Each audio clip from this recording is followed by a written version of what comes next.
بسم اللہ الرحمن الرحیم وَإِذَا سَأَلَكَ عِبَادِي أَنِّي فَإِنِّي قَرِيبٌ أُجِيبُ دَعْوَةَ الدَّاعِ إِذَا دَعَانِ فَلْيَسْتَجِيبُوا لِي وَلْيُؤْمِنُوا بِي لَعَلَّهُمْ يَرْشُدُونَ صدق اللہ العظیم اللہم صل علی محمد وعلی آل محمد کما صلیت علی ابراہیم وعلی آل ابراہیم انکا حمید مجید اللہم بارک علی محمد وعلی آل محمد كما باركت على إبراهيم وعلى آل إبراهيم إنك حميد مجيد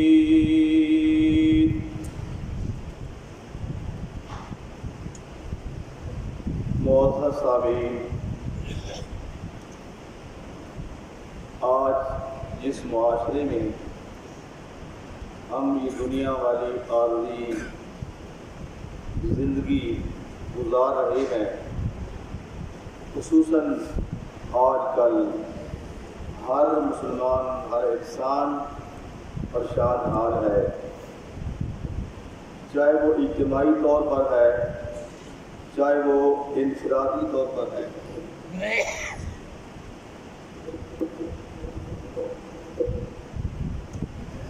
ہر انسان پریشان حال ہے۔ آپ دیکھ رہے ہیں معاشی طور پر بھی دن بدن ہم گرتے جا رہے ہیں۔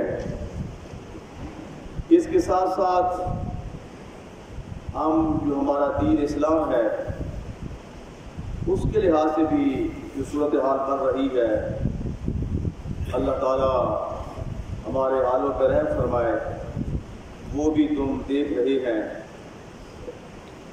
کہ حج جیسی عظیم عبادت سے اس وقت ہم محروم ہو چکے ہیں، عمرہ جیسی عظیم عبادت سے ہم محروم ہو چکے ہیں،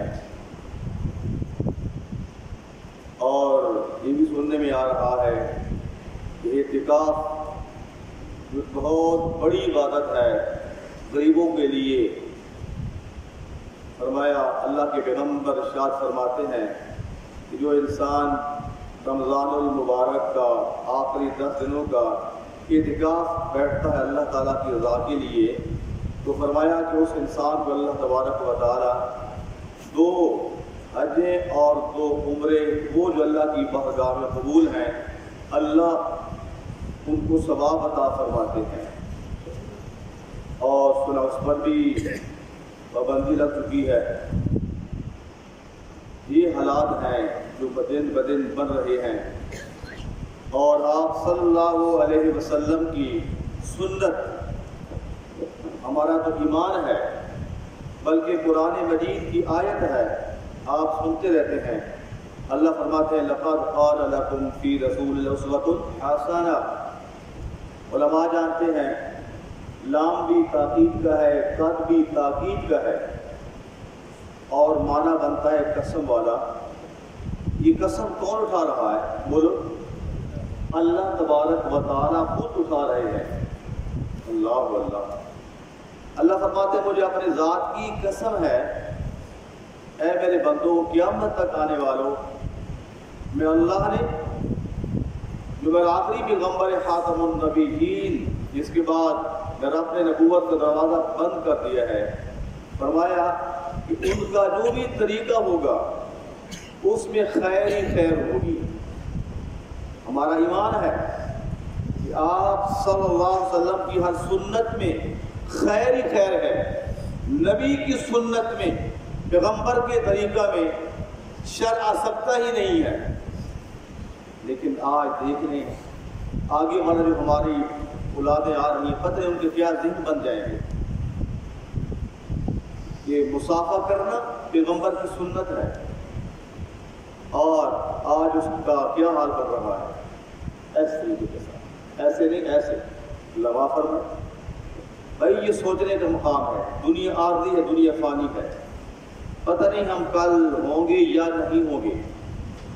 اللہ کے پیغمبر کی حدیث مبارکہ ہے، ابن آدم تجھے معلوم نہیں ہے کل تیرا نام کیا ہوگا۔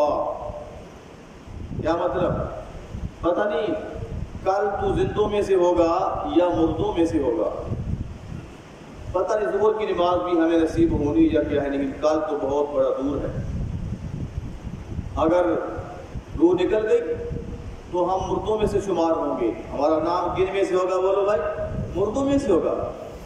اور اگر اللہ نے زندگی دی تو پھر ہم کن میں سے ہوں گے؟ زندوں میں سے ہوں گے۔ تو یہ حالات دن بدن بن رہے ہیں۔ حضرات محترم، اگرچہ ان پریشانیوں کے اور بھی اسباب ہو سکتے ہیں، لیکن توجہ سے میری باتوں کو سننا، ان کا جو سب سے بڑا سبب ہے اس وقت، وہ ہم میں کیا چیز ختم ہو رہی ہے؟ اللہ کی طرف رجوع کرنا، اللہ کی طرف گڑ گڑانا، اللہ سے معافی مانگنا، وہ ہم سے دن بدن ختم ہو رہا ہے۔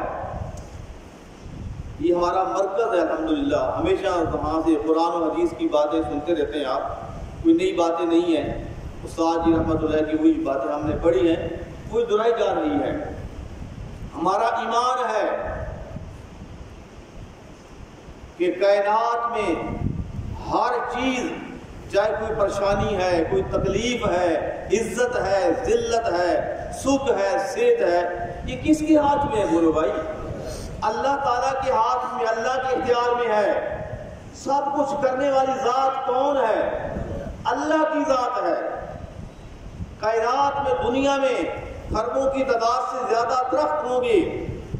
اللہ کے پیغمبر ارشاد فرماتے کسی درخت کا ایک پتا اللہ تبارک و تعالیٰ کے حکم کے بغیر وہ حرکت نہیں کر سکتا۔ سب کچھ اسی کے ہاتھ میں ہے۔ بیماری لانا، بیماری کو لے جانا، صحت دینا، بیماری دینا، یہ کس کے ہاتھ میں ہے؟ یہ کس کے اختیار میں ہے؟ اللہ کے ہاتھ میں ہے۔ ڈرنے کی کیا ضرورت ہے؟ یہ کتاب ہے، کلام اللہ ہے، اللہ کی کتاب ہے۔ اس میں اللہ نے واضح فرما دیا، جو رات کو تم سنتے ہو، لا یستاخرون ساعۃ ولا یستقدمون۔ اللہ فرماتے ہیں کہ ہم نے جو موت کا وقت مقرر کیا ہے وہ آ کے رہے گا، اٹل فیصلہ ہے۔ اگر تم بہت سے مضبوط قلعوں میں چلے جاؤ، موت وہاں پر بھی آ پہنچے گی، تجھے چھٹکارا نہیں ملے گا، تمہیں نجات نہیں ملے گی، کوئی بھی موت سے فرار اختیار نہیں کر سکتا، اس نے آنا ہی آنا ہے۔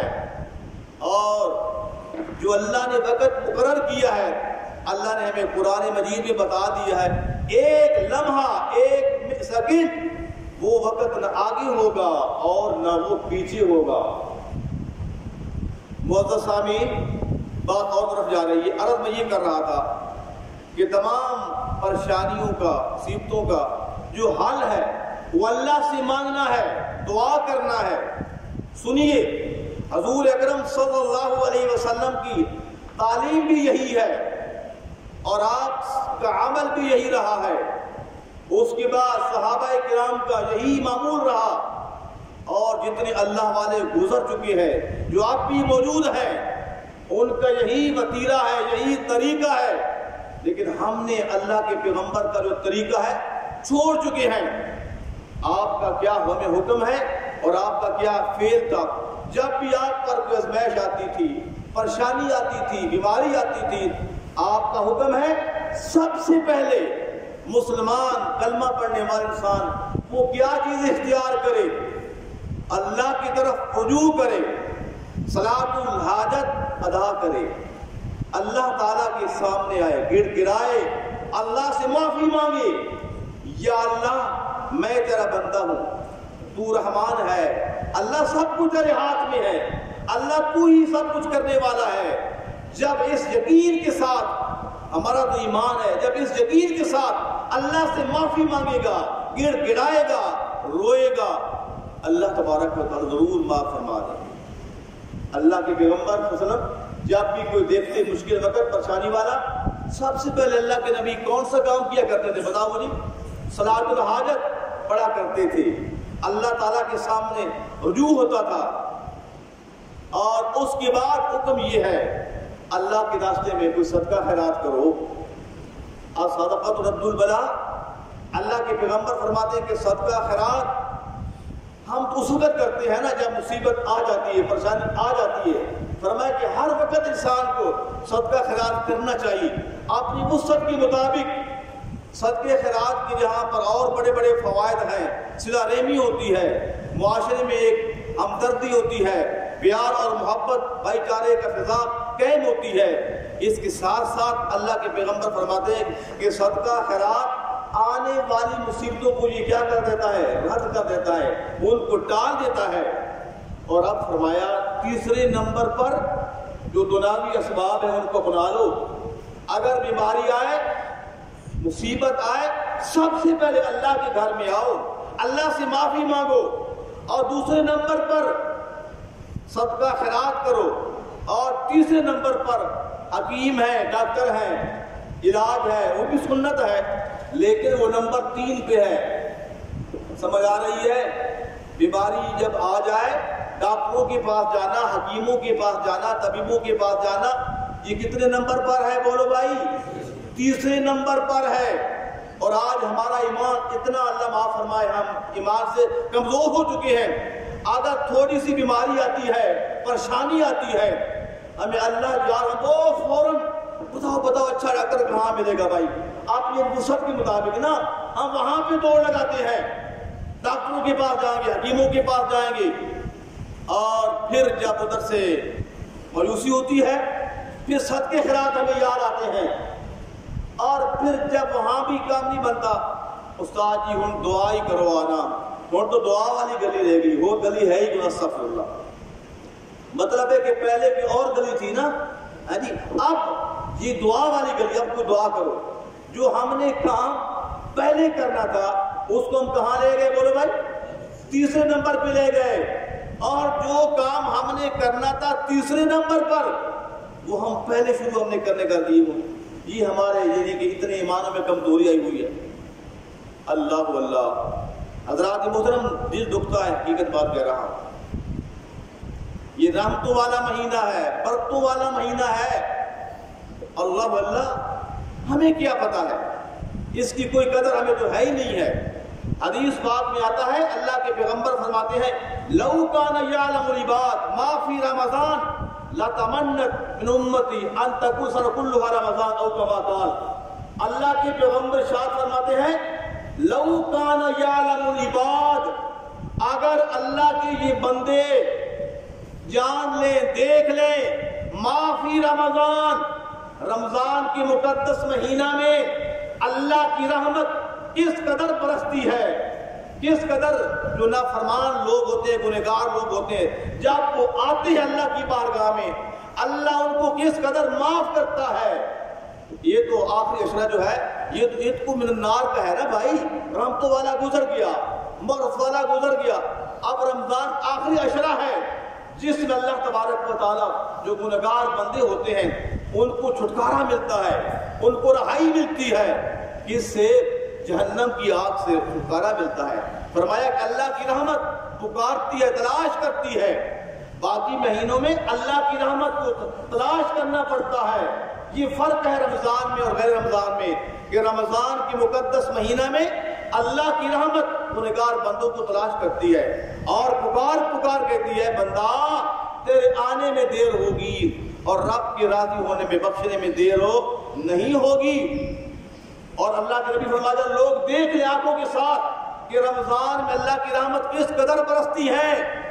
اللہ کے نبی فرماتے ہیں لا تمنت من امتی، میری امت کے لوگ اس بات کی تمنا کریں گے، آرزو کریں گے کہ میرے مولا ان تکون سنہ کلھا رمضان، پورے 12 کے مہینے رمضان ہی رمضان رہے، رمضان ختم ہی کیا ہو۔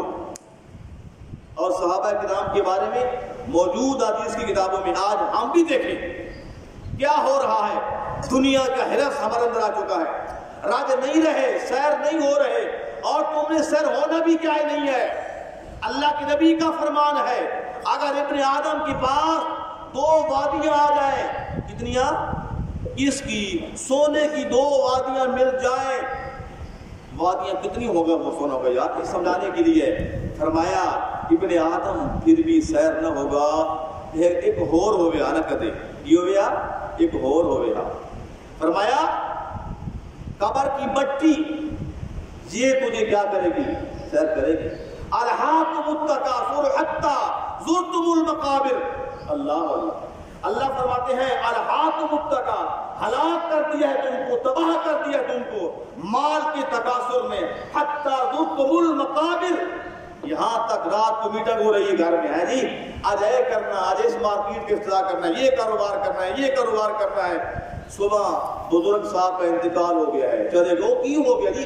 بالکل ٹھیک ٹھاک تھا، وہ تو گھر میں بیٹھے تھے، یعنی میٹنگ ہو رہی تھی اپنے گھر کے ساتھ۔ حتی زرتم المقابر، یہاں تک قبروں میں چلے گئے، قبروں کی زیارتیں ہو رہی ہیں۔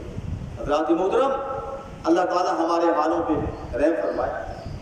اور صحابہ کرام کے بارے میں آتا ہے رمضان کی آمد سے 6 مہینے پہلے وہ دعائیں کیا کرتے تھے، یدعون اللہ 16 اشہر ان یبلغ رمضان، کہ میرے مولا جو رمضان کا مہینہ آ رہا ہے قدموں تو 6 مہینوں کے بعد، یعنی کہ 6 مہینے پہلے صحابہ کرام رمضان کے انتظار میں ہو جایا کرتے تھے، پھر دعائیں مانگتے تھے اللہ میں رمضان تک پہنچا دینا۔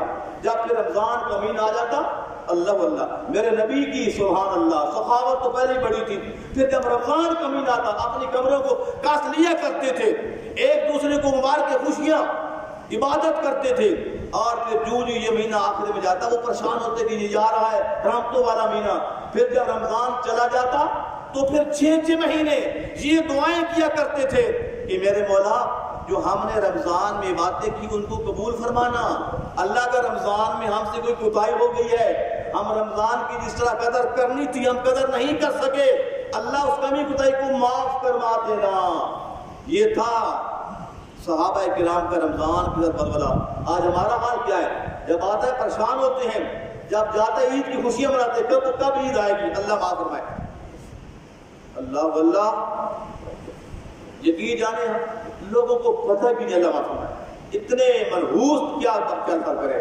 ہمارے ساتھ منڈی ہو جو اعلان کھا رہے ہیں، سکتے پی رہے ہیں، یار شرم بھی نہیں ہے۔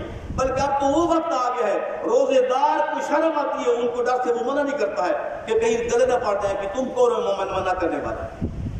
ایک وقت ہوتا تھا لوگ شرم کیے کرتے تھے، چھپ کر کھاتے تھے، پیتے تھے، اب چھپنے والا کام ختم ہو گیا ہے، اعلان لوگوں کے سامنے کھا رہے پی رہے ہیں۔ اور کتنی بڑی وعید ہے میرے بھائیوں، جبرائیل علیہ السلام تمام نوریوں کے سردار، وہ جبرائیل اپنی مرضی سے نیچے نہیں آتا، اللہ کے حکم سے آتا ہے۔ اور امام الانبیاء خاتم النبیین، تمام کائنات کے سردار، اللہ کی بات آپ کا مقام ہے۔ وہ مشہور حدیث نہیں ہے خطبے کے واسطے میرا نبی جب ممبر پہ چڑھے پہلی سیڑھی پر بھی آپ نے کیا فرمایا؟ آمین، اور دوسری بار بھی آپ نے کیا فرمایا؟ آمین، اور تیسری بار بھی آپ نے کیا فرمایا؟ آمین۔ صحابہ نے پوچھا اللہ کے نبی آج کا انداز انوکھا، فرمایا ہاں آج کا انداز انوکھا ہے۔ جبرائیل علیہ السلام تشریف لائے اور خود نہیں آتے، اللہ کے حکم سے آئے، اور جبرائیل نے کہا اے محبوب میں نے ایک بد دعا کرنی ہے۔ کیا کرنی ہے؟ بد دعا کرنی ہے، اور آپ نے اس بد دعا پر کیا کہنا ہے؟ آمین۔ آمین کا معنی کیا ہوگا؟ اللہ قبول کر۔ جیسے ہمارے امام دعا مانگتے ہیں نا، ہم پیچھے سے آمین آمین کہتے ہیں نا، اللہ قبول کر لے، اللہ قبول فرما لے۔ میرے بھائیوں سوچئے ذرا، وہ جبرائیل جو اللہ کے امر سے آیا ہے تو ظاہر بات رب نے کہا ہوگا نا اے جبرائیل جا تو یہ بد دعا کر اور میرے محبوب کو کہہ دے، وہ تیری اس بد دعا پہ وہ آمین کہے۔ بتلاؤ یار یہ دعا، میرا نبی تو رحمت العالمین ہے، طائف کے میدان میں جب دعوت دینے کے واسطے گئے لہو لہان ہو چکے تھے نا،